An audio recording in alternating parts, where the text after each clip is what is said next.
with line, or last semester with lines, we taught you about M and we taught you about B. What I'm going to teach you about today is what does A do, what does P do, and what does Q do. A affects the width of the parabola.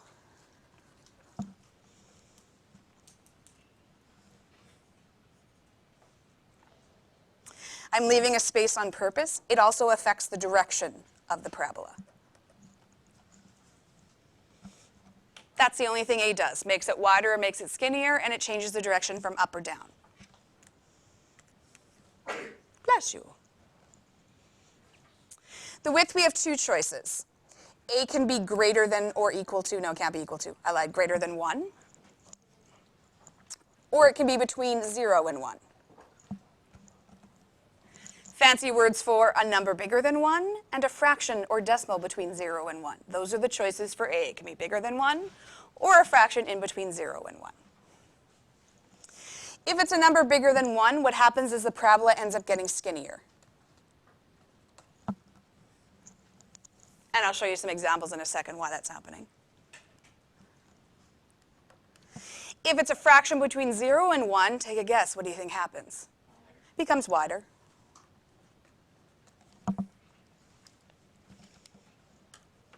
Okay, so just pause, grab your calc. Go into your y equals, clear out any crap that you might have in there. My calc that I showed you yesterday had the old operating system. This one has the new, so just depending your domain, it'll look exactly the same, and that's okay. Into y1, I want you to put what we call the base parabola. Base parabola is just x squared. No other fancy numbers, no negatives, nothing going on, just x squared. And we're going to go into zoom and remind me again, what do we pick until I tell you otherwise? Standard, number 6. And you should have the same graph. This is going better than yesterday. We all have the same graph. I want you to keep that standard parabola into y1. I want you to jump down to y2. And what we're going to do is just put different numbers for A and see what's going to happen here. So let's put 4x squared. So what's going to happen in a second is it's going to graph the standard parabola, and then it's going to graph 4x squared. And if what I just told you was true, it should get skinnier. Okay, so zoom. Doop, doop, doop. Zoom, and we're picking standard. Base parabola comes first. Ooh, take a look at 4x squared. Did it get skinnier? Yeah. Well, let's do an even bigger number. So let's go into y equals. Let's jump down to y3. So I want to graph the first two and keep them on there. Let's do 10x squared. So what do you think an even bigger number than 4 is going to do? Okay, so zoom standard. Again, base parabola comes first, then the 4. Oh, look at 10 in there. 10's even skinnier. Everybody got the same? Okay. Let's go back into our y equals. I want you to keep y1, but I want you to clear out y2 and y3. So we're always going to keep that base parabola in there just so we can compare. And now let's do a fraction. So let's do 1/2. 1 divided by 2, not subtract. How about divide? X squared. And if what I told you was true, what's going to happen when the number is between 0 and 1? It's going to get wider. So again, zoom standard, base parabola first. Check out this guy. Why would they get wider? I will tell you in a second. Wait, what was that we put in? 1/2. Oh, 1/2. Okay, well then I think then I might start to get an idea about why that. Okay, let's jump down to y3 just like we did before, and let's do an even smaller fraction. So let's use 1/9. Why? I don't know. I just picked it. So 1/9 x squared. Again, zoom standard. The first one, base parabola, will come first. Then our 1/2. And then our 1/9. Take a look at the 1/9.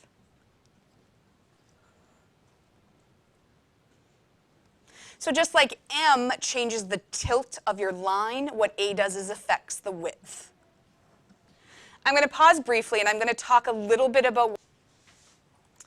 So as you saw, it affects the width. The other thing it affects is the direction. If A is a positive number, so greater than 0, greater than 1, the direction is going to be up. That's all the examples we just graphed together. They all were up-facing parabolas. What do you think makes it go down?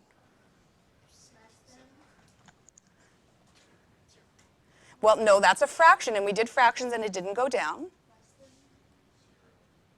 0, it's going to be a line because we're not going to have that x squared then. Excuse me, what kind of numbers have we not done yet? We've done fractions. Decimals are the same as fractions, so I could have put 1/2 or 0.5. What kind of numbers have we not talked about yet? Negatives! If a is less than 0, it's a down-facing parabola. Just go back to what you said, like originally in words. What does A affect? The width The width of and the direction. width and direction. So let's go back to our y equals. Keep your y1 as is. Clear out y2 and y3.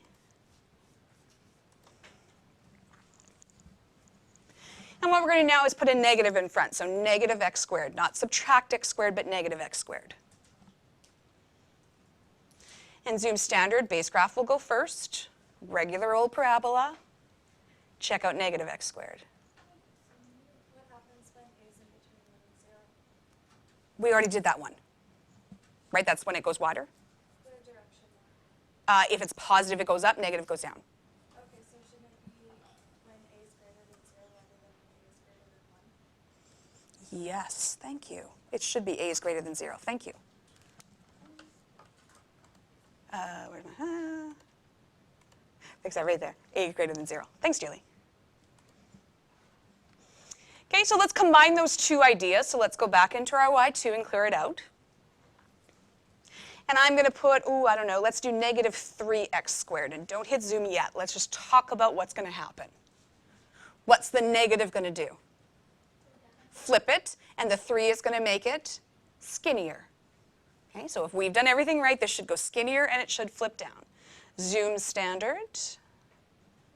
Zoom standard. Did it go down? Did it get skinnier?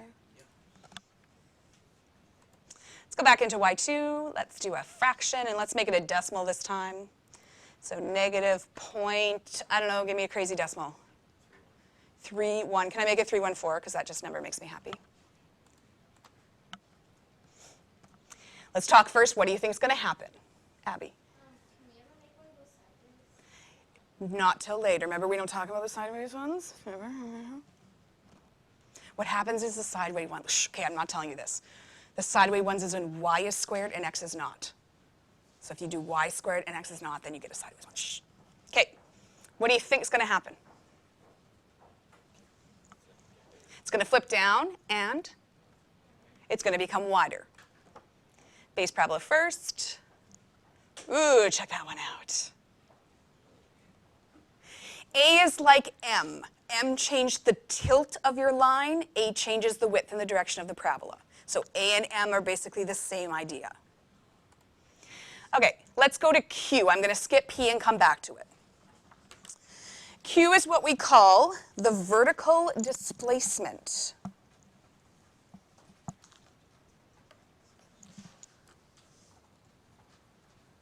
Have you done physics yet in science? Yeah. So you probably have heard the word displacement. What does it mean to displace something? Its direction, it means it moves. So this is an up and down motion of the parabola. So if Q is a positive number, Q is greater than 0, it's going to move it up. And if Q is less than 0, it's going to move it down. Well, what does it affect if we move the parabola up and down? Does that change the vertex? Does it change the vertex? No. Okay, show me a parabola with your fingers.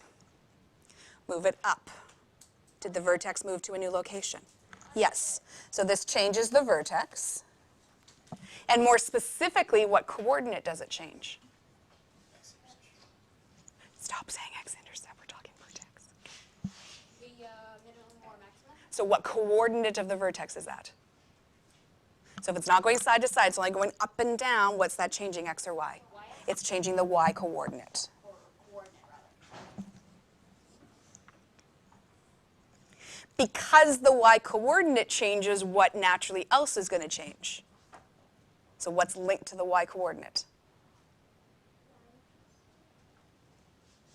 So think of that list of everything we talked about yesterday. What was linked to the y-coordinate of the vertex?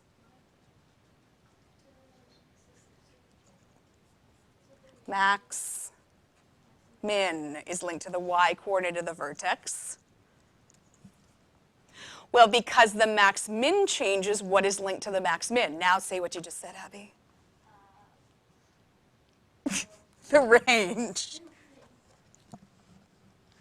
That's what Q does. Because it moves it up, the vertex changes. Because it moves it up, the max min changes. Because it moves it up, the range changed. The very last one, because it moves it up,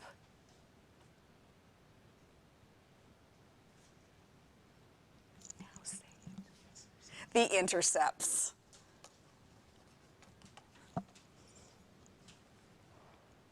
That's just like B in y equals mx plus b. What B did is moved your line up or down. Because it moved up and down, it changed the y-intercept, and it also changed the x-intercepts. Okay. Oh, let's look at some graphs. Let's look at if we add the number. Again, keep your x squared in y1. We're just going to change y2. And so let's start by adding a number. Give me a number. 5. Okay? So what this should do is move the whole thing up 5 units. Base graph. Ooh, new parabola. Does it have a new vertex? Does it have a new max min? Does it have a new range? Does it have a new y-intercept? What do you think is going to happen if we subtract a number? Okay, so minus, give me a number, big number. 10, I like it. Okay, graph resume standard, doesn't matter, base parabola. Woo, take a look at that one. Why does it appear like it became wider? It really didn't, but why does it appear like it's wider? Because we can see more of it, because we see stuff on the top that we couldn't see before. How do I know the width didn't actually change? Because the A value, that number in front, I didn't put one in there, so I know the width is the same. Okay, so take a look at these two. Is the vertex different? Did the max min change? Is the range different? Did the intercepts change? That's what that number at the end does. Whenever you add or subtract a number at the end, it's a vertical displacement. Let's go back to P. What do you think P is going to be if Q is the vertical displacement? Horizontal displacement.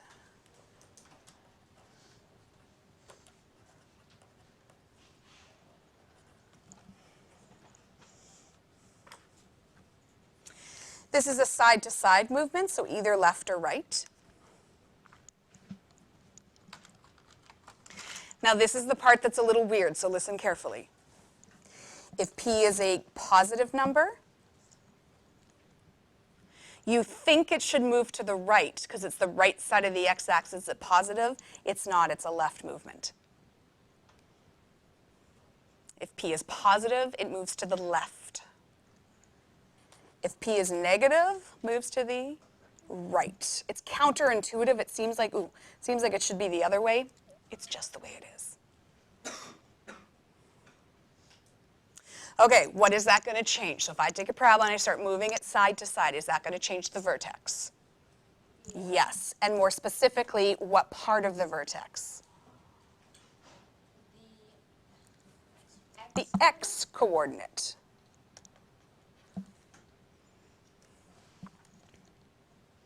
Because it changes the x coordinate, what else is it going to change? Yes, but I'm trying to go in the same order I went over here. So what is linked to the x coordinate of the vertex? The axis of symmetry.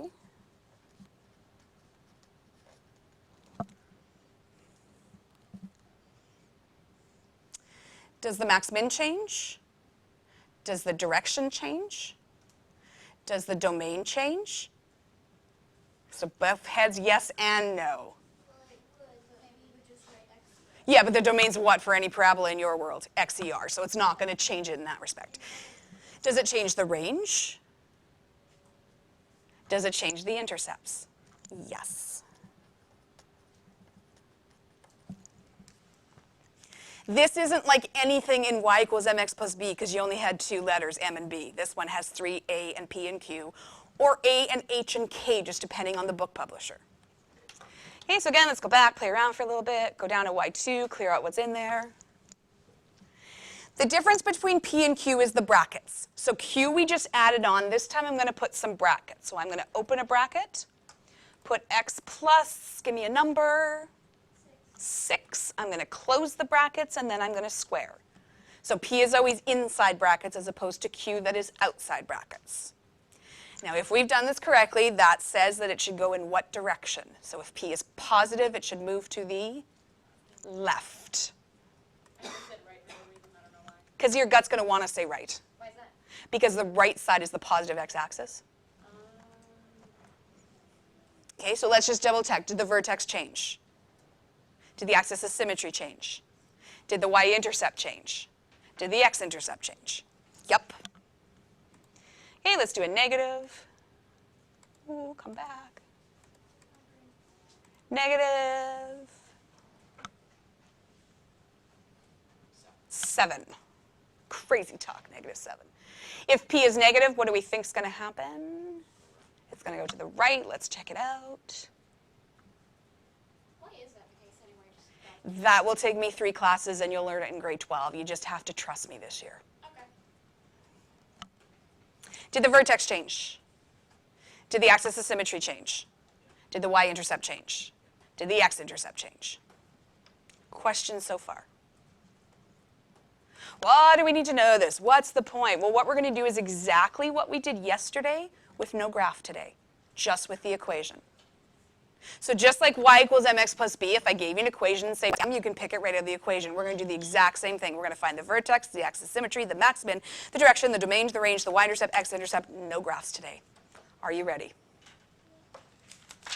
Grab your paper.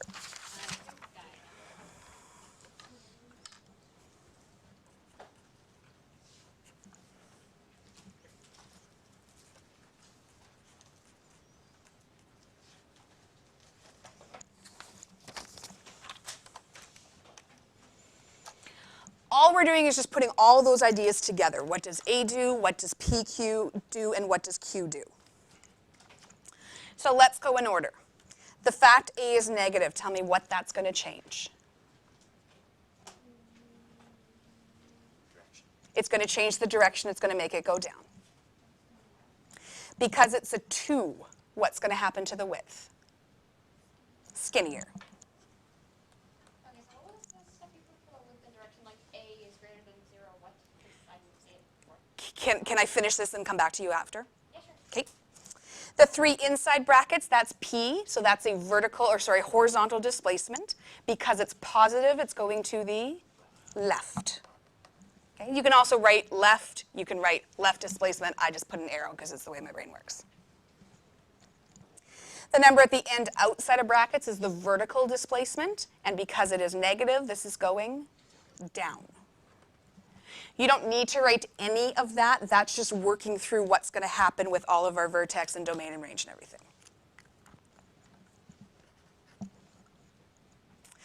A is the vertex.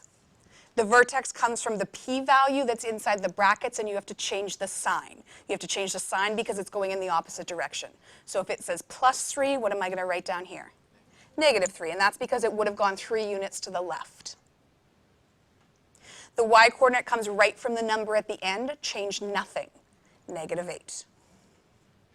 Why do we not change? Because it is the way it is. If it's negative, it went down. So in general, we call this -p, q. If you're not a variable person, that's not going to mean much to you, but that's where it's coming from. It's the p-value with the opposite sign, and then the q-value. So now you can look at any equation and you can get the vertex in 2 seconds just by taking the number in the brackets, changing the sign, taking the number on the end, and sticking it in. Why did the 2 not change anything? Well, the 2 doesn't affect the vertex. What's the only thing the 2 does?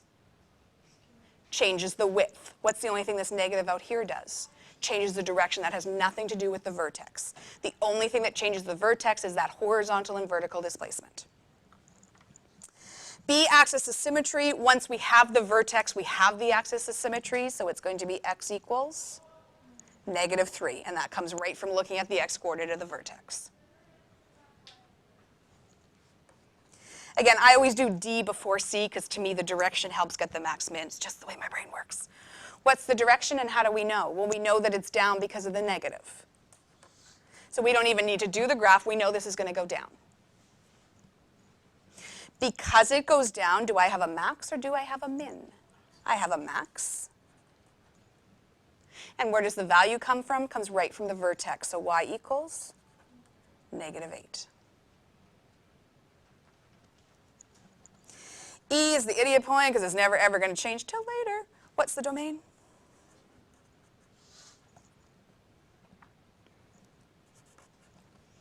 The range comes from the max min and the direction. Because it's going down, it's going to be y is less than or equal to, go up to the max min, grab the value, -8.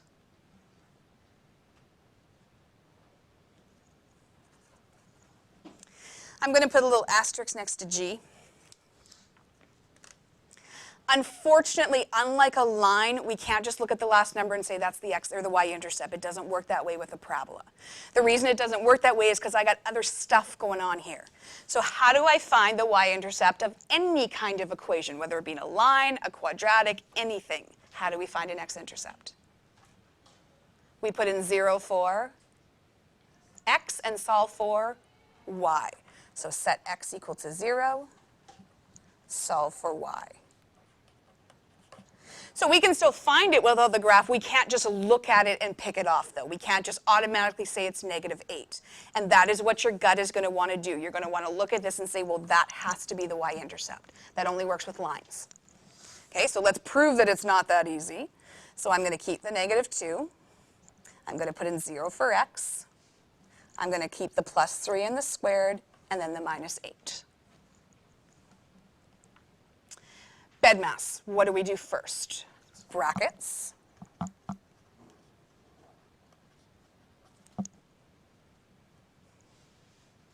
After the brackets, exponent. What's 3 squared? 9. After exponent, -2 times 9. And the last step, subtract -18 minus 8. There's the proof right there. It's not -8. Because of the squared and because of the other numbers, you can't just look at the last value and pick off the y-intercept. It does not work that way with anything except a line. Okay, so I'm just going to highlight how we did it. And then we write it as a coordinate pair. Again, your gut is going to want to look at this and say the y-intercept has to be -8 because it's what you've done for lines. It doesn't work that way with anything other than a line. I'm also going to put a star next to x-intercepts. That's the other thing. We can't just look at the equation and pick off. We actually have to do some work. How do we find an x-intercept?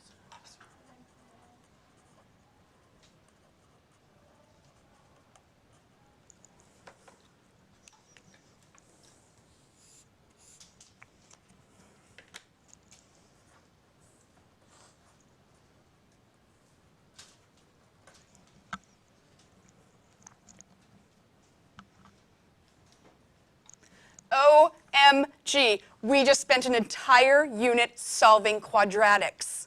How many ways are there to solve a quadratic?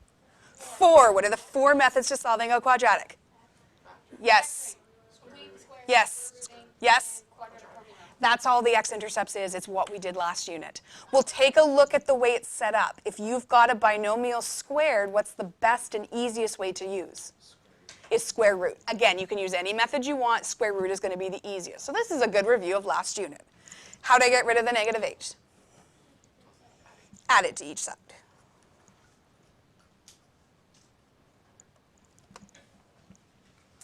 How do I get rid of the -2?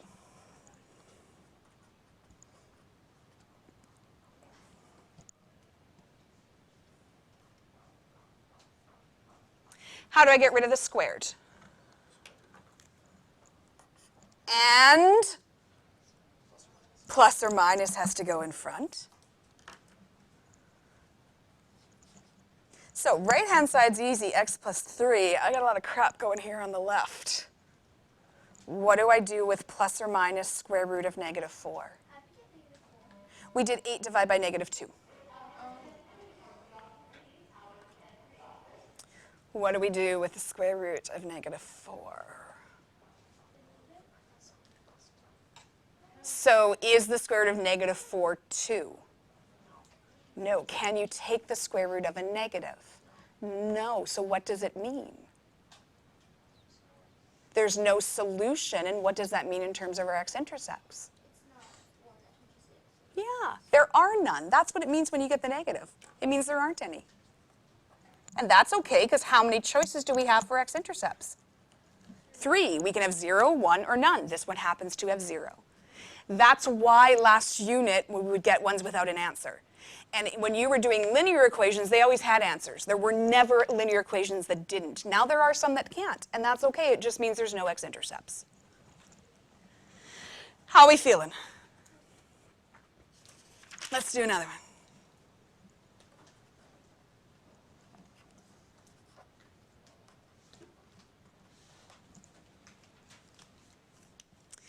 Again, you don't have to start at the beginning by taking stock of what's going on. It's just the way my brain works. I like to look at everything first and just figure out what's going on. This negative in front, what is it doing to our parabola? It's moving it down. Is anything happening to the width? No. What is this this plus 2 outside any brackets that would be there at the end all by itself? What is it doing? Okay, so that's a vertical displacement. I call it a VD. If that doesn't make sense to you, don't write that down. And is it going up or is it going down? It's going up. Why does it say down and then? Oh, that's just an arrow pointing to the 2. I know, but then there's like in the front it says down, but then at the back it says up. So what it did is took this parabola, flipped it over, then it's going to move it up. What about the side-to-side movement? What about the horizontal displacement? So it doesn't have one. So what does it mean about how much it moves side to side? It moves it didn't, and that's okay. Vertex. Take the number inside the brackets, change the sign. There is no number in brackets. So what does that tell you about the x-coordinate of the vertex? It's 0. It means it's still on the x-axis. It didn't move anywhere. It didn't go side to side. It just still stayed there. Take the number outside the brackets, don't do anything to it, leave it alone, gives us 2. That's from a 0 horizontal displacement and a 2 vertical displacement up. Axis of symmetry, again, comes right from the vertex. Once we have the vertex, we've got everything we need. X equals 0. I'll come back to C. My brain does D next. Up or down, and how do you know? Down, how do you know? Because the negative in front. Because it's down, it's a max. And y equals 2. Domain.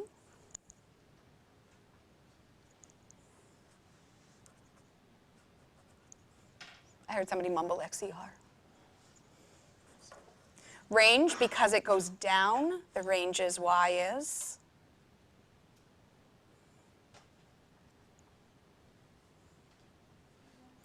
less than or equal to 2. Some of you need to go back and memorize that from yesterday. G, we need to do some work. How do we calculate the y-intercept? Set x to 0. Solve for y. 0 squared. Negative 0. What's the y-intercept? But I said it wasn't the number at the end. Sometimes it is. It isn't always that number, so you can't assume. How do we solve for x-intercepts? How many ways are there to solve a quadratic? Which way would you like to use?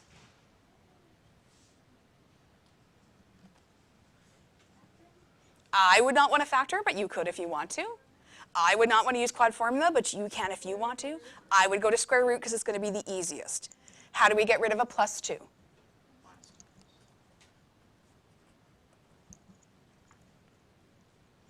How do I get rid of a coefficient of negative 1?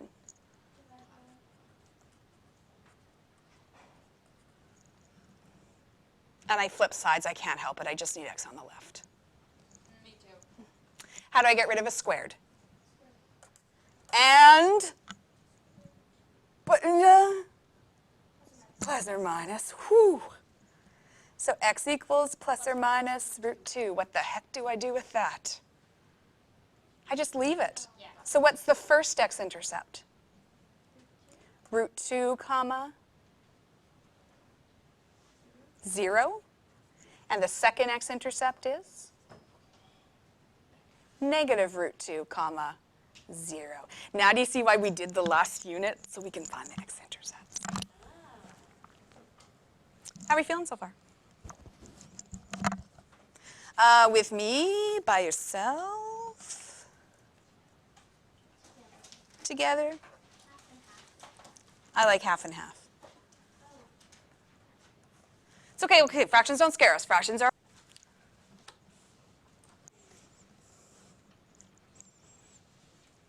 Again, my brain likes to talk about the equation before I jump in. If that doesn't work for you, you don't have to. Let's talk about the 1/2. What does a number in front do?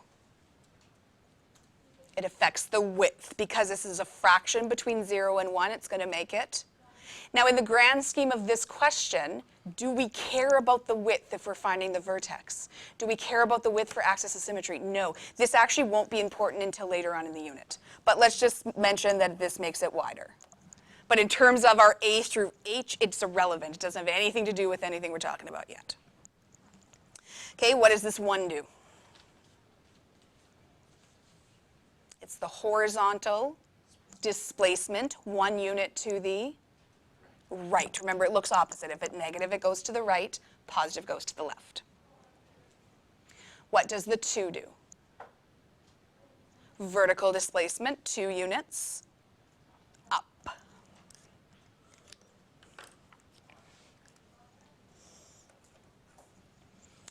The vertex, you can think about it in 2 different ways. You can do what I said before, take the number in brackets, change the sign, take the number at the end, put it as is, or just think about your arrows here. If the vertex moved 1 to the right and 2 up, what does the vertex have to be? 1, 2, because it moved 1 to the right and 2 units up. But the base parabola, so with no other numbers, where's the vertex? It's at the origin, which is 0, 0. So from the origin, this is going 1 over and 2 up. That's why it's at 1, 2. Axis of symmetry. Ethan, put it on my desk, please. Axis of symmetry. X equals 1. Again, I have to do D first. It's just the way my brain works. Direction, and how do we know? Direction, though, first. Up or down? How do we know? Is there a negative in front here? Nope, so it's going to go up. Because it goes up, we have a min at y equals 2. The domain?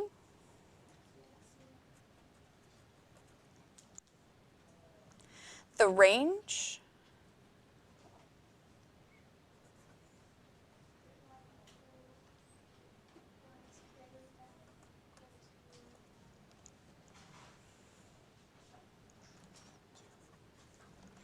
How do we find a y-intercept?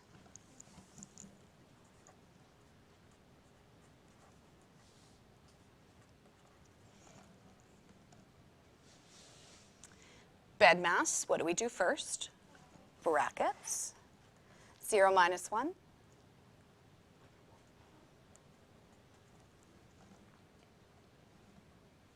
After the brackets, negative 1 squared.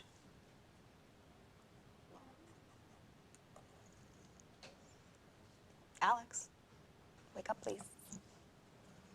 Multiplication, a half times 1.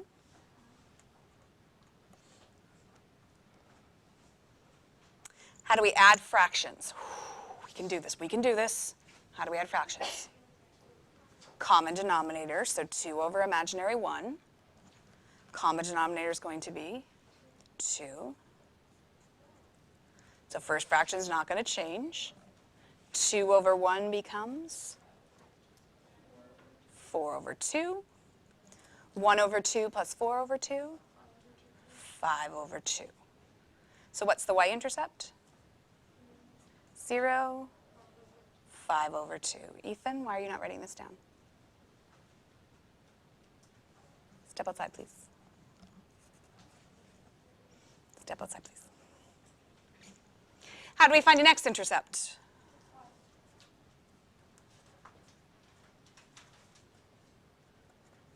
How many ways are there to solve a quadratic? 4. Which one would you like to use?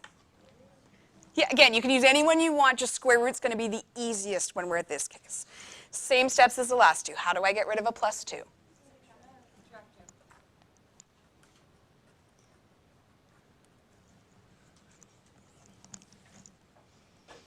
Fraction's not going to scare us. A fraction of a half is the same as dividing by 2. So what's the opposite of dividing by 2? So I'm going to times each side by 2 to get rid of that half. So on the left-hand side, I have 2 times negative 2, negative 4. The 2 and the half cancel, and I'm left with x minus 1 squared. Square root each side. Uh-oh. Uh-oh. Uh-oh. What does that mean? No x-intercepts. What you're going to think is that you're wrong. You're going to think when you get to that point you've made a mistake because with lines there was always a solution. It doesn't mean that with quadratics. It just means this one doesn't cross the x-axis. Like, it's kind of like with the extraneous roots from the right. Now I'm going to show you how to do all this on your calculator. Let's do, I don't know, let's do example 1 together. So let's put that one into our calc. Clear and clear. So I'm clearing everything this time, going back to y1. And let's put in negative 2 bracket x plus 3 squared. And minus 8.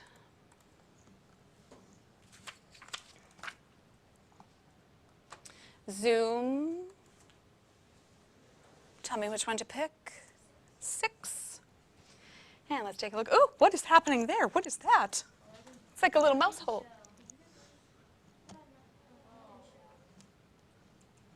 What? What is happening there?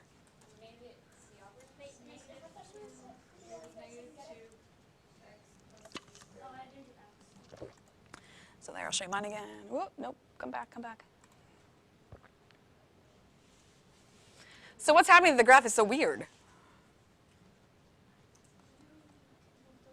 Yeah, it means we need to move the window because we already know the vertex is at negative 3, negative 8. So we're way down here. So how do we change the window? We go to window, and what do I need to see more of? The bottom of the graph, and which of those is the bottom of the graph?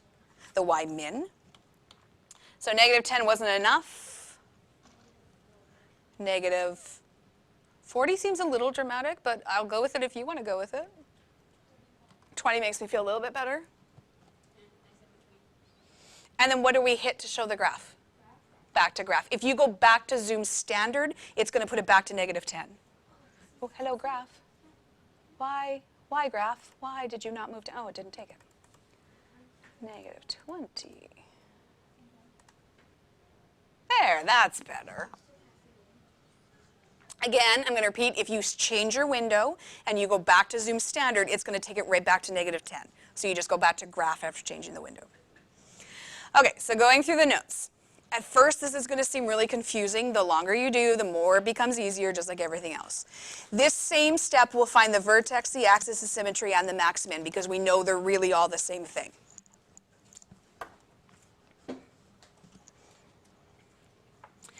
Anytime you want to calculate something on the graph, you're always going to use calculate, which is second function trace. So you're going to see calc above second function trace. So hit second function calc. And this is everything you can calculate about a graph. Most of this won't mean anything to you at this point. We're going to be using 1, 2, 3, 4, 5 up until grade 12, and then you'll find out 6 and 7. The one that's actually going to calculate the vertex is the one that says max or min.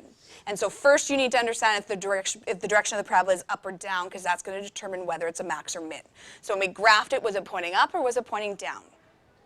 Down, so that means we want to calculate a maximum. So I'm going to hit number 4. What is the calculator saying? Now what you have to do is you have to tell the calculator what max or min you want to find. And that seems really crazy when there's only one. But next year we're going to do graphs that have 2 max mins and 3 max mins and 4, 5, 6 max mins. So you have to tell the calculator which one you want it to find. All you need to do is move the cursor till you're somewhere on the left of the vertex. And these numbers down here right now tell me where I am. It's telling me I'm at 0, negative 26, which is down here. So I'm going to start hitting the left arrow, and you're going to see the cursor is going to slowly come onto the screen. I always call it the spider because it looks like a little spider to me. Wait, what, you mean the little cursor? Yeah, see right there? Oh, Looks like a little spider. I'm just going to come somewhere on the left of the intercept, or left of the vertex. Can be further down, can be closer up, but you just need to be somewhere on the left. And what I'm going to do is hit enter. And the calculator did 2 things. Number 1, it put an arrow up here. Number 2, it's now changed to right bound. Did yours do that as well? Now I need to tell the calculator some point on the right of the vertex. So I'm going to use my right arrow and come somewhere on the right-hand side. And again, there's no specific spot of being close to the vertex. It can be further down. It doesn't matter as long as you're on the right. And I'm going to hit enter. Calculator did 2 things. What it did is put another arrow at the top, and it says guess. Did yours do that too? What the arrows are doing are pointing to that vertex or that max min. It's saying to you, is this the one you want me to calculate? And it's giving you a chance here to fix it if it isn't. If these arrows are pointing to the vertex or the max min we want to find, we just hit enter again. Bam, the calculator's given us the vertex. Now, why is it saying minus 3.00001 when we did it before, we said it was just minus 3? Well, a calculator is like a computer. It's actually programmed on pixels. And what this means is it's 1 pixel off. It's the closest the calculator can get. So if you see something like 0.00001, we're going to round off and say that it's negative 3. Yes, ma'am? 9999. Again, it just means you're 1 pixel to the other side. So again, we're going to round off usually to 1 decimal place. Questions on that? Like 2.9997. Correct. Just wanted to clarify. Let's do question 2 and practice finding the vertex. So go back into your y equals. We're going to clear this guy out. Question 2 was negative x squared. Oh, I don't want to do that one. I want to do the fraction. Let's do the scary fraction one. So number 3, so 1/2 brackets x minus 1 bracket squared plus 2.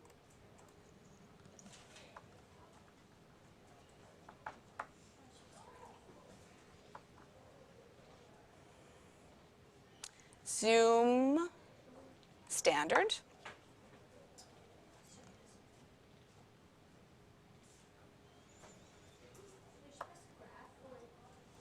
The problem is you just hit graph is it's going to use that negative 20 that we programmed for the last one, and then it's going to look really far down. So zoom standard is just setting it back every axis to negative 10. It's just setting it back to the standard. It's example number 3 on the other side.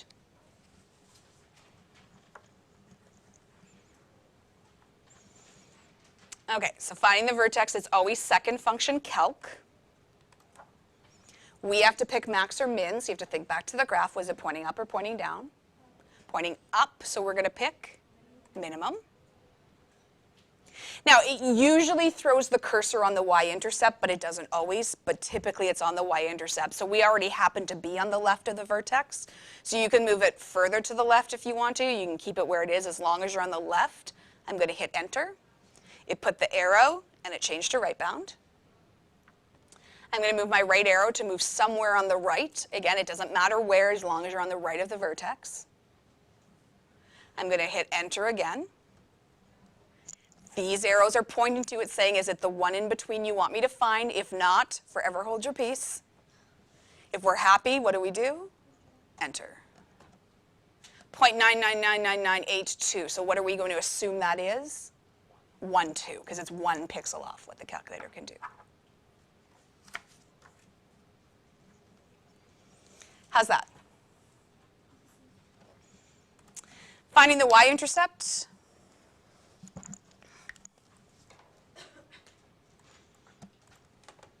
And let's do it for this one since it's already up there. I'm just going to hit clear just to get rid of the max min that it had on there. Again, anything we want to calculate is always second function calc. What we pick for y-intercept is number 1 value. And I put in the box onto the side, what this actually function lets you do is put in any single x value you want, and it will tell you the corresponding y value on the graph. So we could put in 1, we could put in 12, we could put in 100, we can put in -1. We can put any single value we want, it will tell us the corresponding. We're going to pick 0, and why are we going to pick 0? Because at the y-intercept, the x value is 0. So we always pick 0 when finding a y-intercept. And this one's just a straight up hit enter, it gives it to you. So no left bound, no right bound, it just gives it to you. Why? Why did we not need to specify to the calculator? Well, how many x-intercepts can a quadratic have? 1. So the calculator understands there's only going to be one answer. How are we feeling on that one?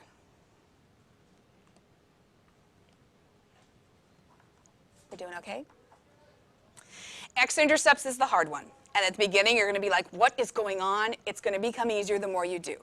We need to put in a new equation because the ones that we did, oh, one of ours had x-intercepts. Was it B that had?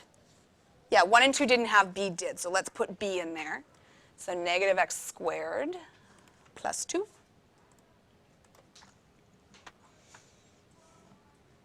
Zoom standard. And actually, while we're here, let's just practice getting vertex and y-intercepts since we can check them. How do we find a vertex? Second calc. Maximum.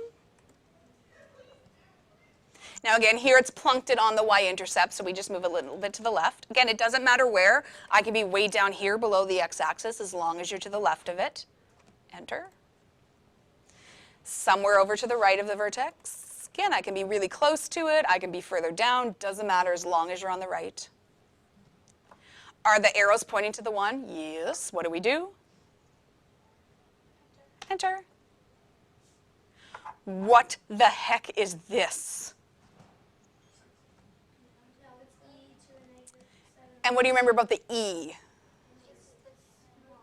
Yeah, so this is saying 6.2 times 10 to the -7. So 0.000000623 blah blah. What do we assume that is? It's 0 because it's 1 pixel off where the calculator can go. So vertex is 0, 2. Do you see why we actually do this by hand a lot and not the calculator? It'd be a little confusing.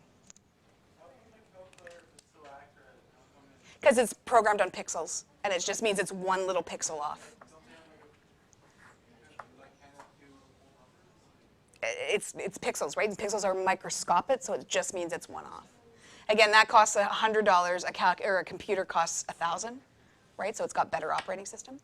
Mine was like 7.9. Yeah, you just might be 1 different pixel over. How do we find the y-intercept? So let's just check that one. Second calc. 1, 0. Enter, and this is just bam, it just gives it to us. It's nice. Doesn't it give us that on the other side? Doesn't it give it to us on the other side? Other times when we had like Yep, on the y side, yep. we would have to do that. It's only because the vertex and the y-intercept are the same. They're not always the same. This one just happens to be. Okay, x-intercepts. Second function calc. And we're going to pick 0. And why are we picking 0? Well, what's a synonym for x-intercepts? Zeros, roots, solution. So they're not meaning 0 like the value 0. They're meaning 0 like x-intercept here. How many x-intercepts are there? So how many times does this guy cross the x-axis? Twice. So we need to specify which one we're going to find first. I'm going to find the one on the left. So I need to come somewhere on the left of the left intercept. Okay, so I'm under the x-axis, and I'm going to hit enter. Here's the tricky part. You need to come to the right of that x-intercept, but you can't go past the vertex. You need to come on the right of that x-intercept, but you can't go past the vertex. So I can be here, I can be right there, I can be a little over, I can be there, I cannot be way over here. Even though that's to the right of the first x-intercept, the axis of symmetry is like a dividing part, and it's how the calculator is splitting the graph. So we just have this little tiny section we can be in for the right. Hit enter. Check the arrows. Is it pointing to the one we want to find first? Yes, it's pointing to the x-intercept. Bam. Where is that number coming from? What did we say it was before? So example number 2, what did we say the x-intercept is? We said it's negative root 2. Well, what do you think the value of negative root 2 is? That number. That's all it's coming from. It's giving decimals instead of the root. Okay, we have to find the other one. So I'm going to repeat the process, second function calc. I'm going to pick zeros. Now, I need to be on the left of the second x-intercept. Here is my little tiny section that is the left of the second x-intercept. Hit enter. The right is going to be below the x-axis. Hit enter. Arrows pointing. Hit enter. Bam. What do you think 1.4142136 is equal to? Root 2. That's where it's coming from. I say we quickly go over this again next class, and then we do the homework, because I don't think you're quite ready to do the homework yet. How do you feel? Okay.